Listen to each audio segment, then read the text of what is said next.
Hello, hello les amis taureaux, ascendant taureau, signe lunaire et vénusien en taureau. Bienvenue pour cette guidance sentimentale relationnelle amoureuse du mois de septembre 2024. Je dis relationnel pour toutes les personnes qui s'en foutent de l'amour ou qui sont très très bien comme ça, mais qui ont des interrogations par exemple sur leur vie relationnelle, professionnelle, amicale ou familiale. Ça vous parlera de cela ici. Je vous rappelle que c'est un tirage général qui ne peut pas parler à tous les taureaux de la même façon. Vous prenez uniquement les messages qui vibrent avec ce que vous vivez actuellement. Vous n'hésitez pas à adapter mon vocabulaire à votre situation. Toutes mes interprétations ne peuvent pas coller. Certaines juste vont vous parler et titiller votre attention. Prenez cela. Je vous encourage comme d'habitude à regarder la vidéo de votre signe ascendant et de vos signes lunaires et vénusiens si vous les connaissez afin d'avoir d'autres détails et que ça ressemble un peu plus à un tirage personnalisé. Ce sont des énergies, je vous le rappelle, donc ce tirage peut parler à certains taureaux dès à présent et parler à d'autres à la fin du mois de septembre, voire du début octobre. N'hésitez pas à revenir sur ce tirage plus tard. Ok, nous regardons tout de suite l'énergie principale avec le tarot de Marseille. N'oubliez pas de liker, de partager et de vous abonner à la chaîne. Je vous en remercie. Nous avons ici l'énergie du jugement inversé. Avec le jugement inversé, quelque chose est mis un peu trop en avant ou pas assez. C'est un peu comme si on mettait en pâture notre intimité ou au contraire qu'on ne le mettait pas assez en avant et qu'on manquait de mise à jour. Le jugement inversé, c'est un besoin d'éclaircir certaines choses et de réactualiser certaines choses. Ça peut nous parler aussi de réactualiser notre environnement, notre comportement ou le comportement de la personne avec qui nous vivons.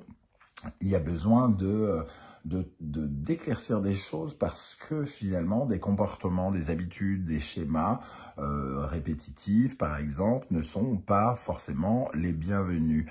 Il est peut-être question par exemple de revoir les gens à qui nous livrons notre intimité, les gens qui ont accès à nos failles, nos blessures par exemple. Il peut être question de remettre à niveau la façon de porter de l'intérêt à l'autre, de revoir sa façon de se mettre en avant, qu'est-ce qu'on montre de nous. Ici, il y a quelque chose qui est montré de nous, peut-être qui n'est pas valorisant. Quelqu'un montre, alors c'est soit vous, soit la personne avec qui vous partagez votre vie, si vous êtes en couple, bien sûr, vous montrez quelque chose de vous qui n'est pas forcément ce qu'il faut. Soit vous montrez une blessure, soit vous montrez de l'arrogance, mais pas forcément ce qui vous met le plus en valeur. C'est de ça dont il est question ici. Avec le pendu inversé, on nous parle d'esclavage et d'utopie, de rêver les yeux ouverts, de ne pas voir un petit peu ce qui nous suspend, ce qui nous fout à l'envers. Alors, encore une fois, il y a vraiment des éclairages à mettre en avant ici et faire des mises à jour pour mettre en avant quelque chose qui est bien plus glorieux pour vous, pour votre couple ou pour votre partenaire. Ok, on va continuer à regarder un petit peu de quoi cela peut nous parler avec l'oracle de la musique. Ici, nous avons le chef d'orchestre. Le chef d'orchestre, c'est celui qui pilote, c'est celui qui prend le contrôle. J'ai comme l'impression qu'ici, vous avez besoin de reprendre le contrôle sur justement quelque chose qui est montré. Peut-être devenez-vous un donneur d'ordre où il vous faut reprendre le contrôle de quelque chose. Si vous voulez que la symphonie dans laquelle vous vivez vous corresponde, il y a la nécessité ici comment dire, j'allais dire d'autoriser, non, oui, c'est une certaine forme d'autorité en tout cas, de surveiller, de donner des instructions peut-être pour que les choses se remettent en ordre. C'est celui qui construit, c'est celui qui doit montrer peut-être l'exemple, qui donne une vision d'ensemble peut-être aussi. Donc soit quelqu'un vous montre la route ici et vous recevez comme des ordres qui vous obligent à mettre en avant autre chose, soit c'est vous qui donnez ces ordres pour essayer de reprendre le contrôle de quelque chose qui a véritablement besoin d'être mis en lumière, mais de façon différente.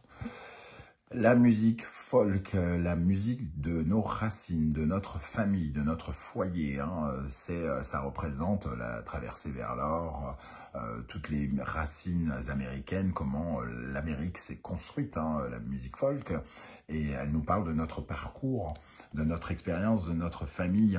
Donc ici, il y a quelque chose à diriger. C'est un peu comme si vous preniez la baguette pour diriger votre famille, pour aider ou remettre quelque chose bien droit dans votre vie de famille, chez l'autre ou chez vous, pour que l'ensemble puisse être plus éclairé, être mieux mis en valeur pour moi.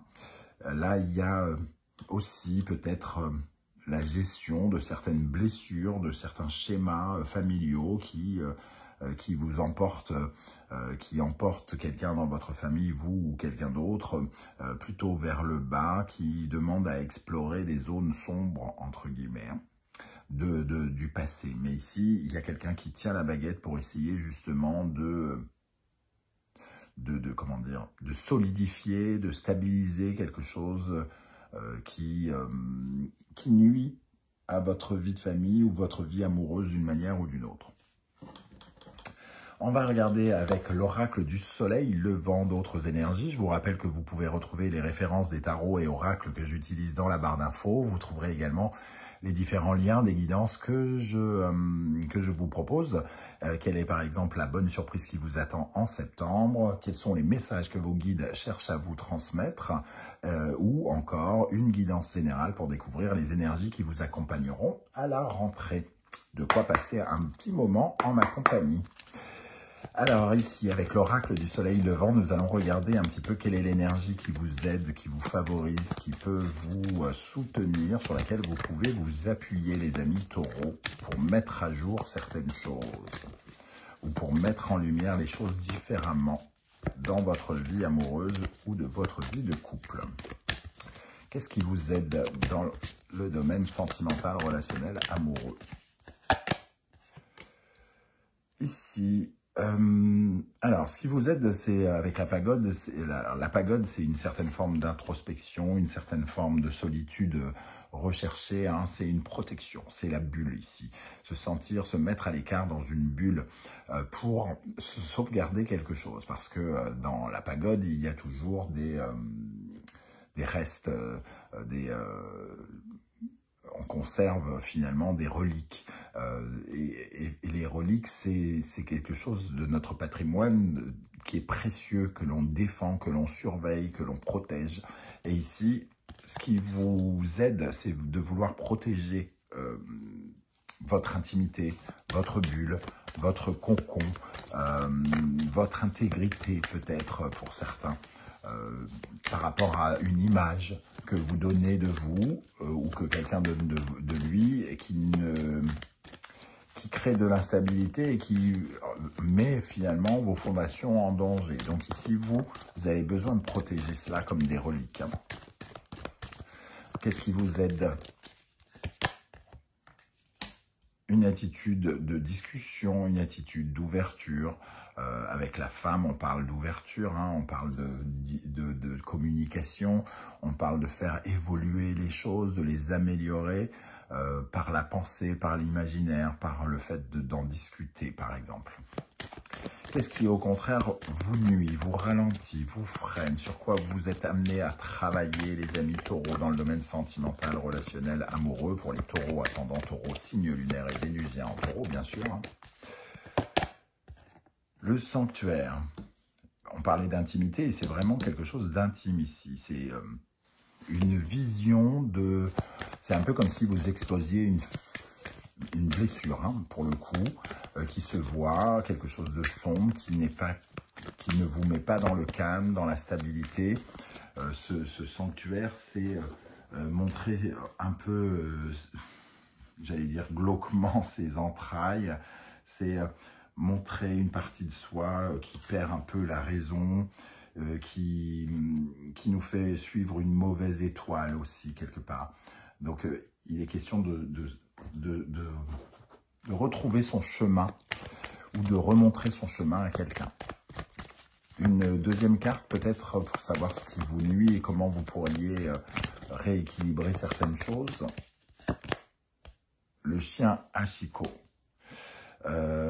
Pour certains, vraiment la mise en avant, ça peut être le réseau social, des amis hein, qui vous nuisent, qui vous emportent de la mauvaise façon, qui vous influencent aussi. Un manque de fidélité, de loyauté, de sincérité, une certaine forme de mensonge, les faux amis, par exemple. Ça, c'est un problème et la fidélité peut être un problème. Alors, être trop fidèle à quelque chose qu'il ne faut pas ou être infidèle d'une façon générale, vous voyez comment ça va vous parler. Mais ici, on parle de sentiment d'abandon, on parle de trahison aussi avec ce chien Hachiko. Quel conseil on peut vous donner par rapport à ce tirage, les amis taureaux? Quel conseil avec ce jugement inversé pour les taureaux, ascendant taureau, signe lunaire en taureau et vénusien en taureau, Capricorne, Saturne, Poisson, Neptune? Il y a quelque chose de rigide autour des croyances, autour du psychisme, quelque chose, il faut remettre de l'ordre par rapport à de l'imaginaire, par rapport à du flou que l'on crée, quelque chose que l'on... le poisson et Neptune, c'est l'imaginaire, c'est le psychisme, c'est les paradis artificiels, c'est un peu comme si vous viviez sur un paradis artificiel ici et qu'il fallait absolument revenir à la réalité. C'est exactement le positionnement en ce moment de Saturne dans le poisson hein, qui nous dit qu'il faut regarder les réalités en face et qu'il faut appréhender certaines choses pour bien s'imprégner de la réalité et non pas de ce qu'on a envie de voir pour ne pas voir la cruauté de certaines autres choses. Il vaut mieux voir la cruauté de certaines choses à guérir avec le poisson pour pouvoir justement vous libérer par la suite. Hein. Ok, on va regarder maintenant plus spécifiquement pour les taureaux célibataires. Quelles sont les énergies qui ressortent ici pour les taureaux célibataires avec le jugement inversé? Comment ça va vous parler? La reine de denier, ça nous parle de prendre davantage soin de soi, d'être plus dans l'autonomie, l'indépendance. Peut-être que ce jugement inversé vous met en valeur différemment, pas forcément de la bonne façon. Ça vous montre peut-être un peu trop matérialiste alors que vous ne l'êtes pas, pas vraiment. Ou alors ça vous donne l'impression que que vous êtes dans le charme, dans la séduction, alors que vous êtes aussi autre chose. Il y a quelque chose dans l'image de votre bien-être qui est soit surexposé ou soit mal exposé. 7 de denier. Ici, le 7 de denier, c'est un peu le jardinier. Il y a quelque chose un peu bling-bling dans ces deux cartes quelque part. Hein. Je ne sais pas si ça va vous parler. Ça nous parle beaucoup de denier, donc beaucoup d'argent peut-être. D'une façon peut-être d'avoir confiance en soi. Alors peut-être que vous donnez l'impression d'avoir extrêmement confiance en vous actuellement et que c'est pas forcément la bonne idée, la bonne vision que vous devriez montrer. Il y a peut-être autre chose à montrer. Vous devez peut-être vous mettre à jour certaines choses par rapport à votre ego par exemple. Ok, quelles sont les énergies qui accompagneront les taureaux en couple cette fois-ci? Pour les taureaux en couple, qu'est-ce qui ressort ici? 8 de coupe, une invitation au changement, un besoin de changement parce qu'on est insatisfait par quelque chose, il y a quelque chose qui ne nous rend plus heureux et qu'on a besoin de revoir.